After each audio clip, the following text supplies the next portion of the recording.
there, sports fans and sportinados. John Sherry from 100%champions.com. Welcome to another edition of Motivated. And today, I'm going to teach you the number one sports psychology tip to really ramp up your confidence. You might wonder what tennis balls have got to do with that.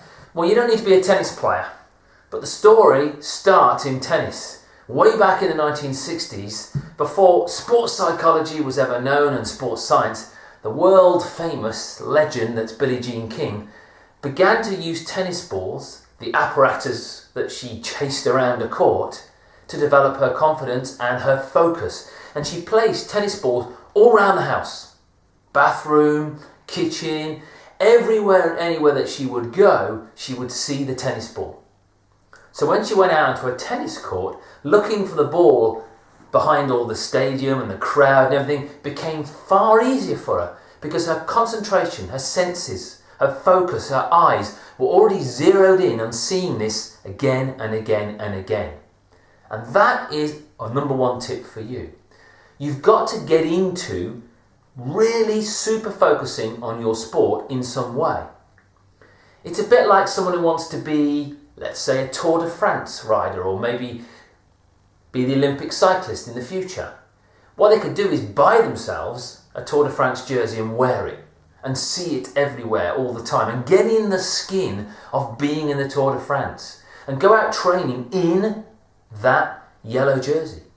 It's almost inviting the future to happen. You're kind of creating it, you're crafting it, maybe you're even predicting it. And that's what you need to do. Whatever your sport is, find a material, an apparatus, a tool, something you use, and have it in your focus all the time. If you're a footballer, have a football. A rugby player, a rugby ball. A cricketer, a cricket ball. Use your ingenuity so that all the time you are having this particular sport, this dream, this goal in your focus, in your eyes, and it will drift and seep down into your senses. It becomes you. You take on the skin.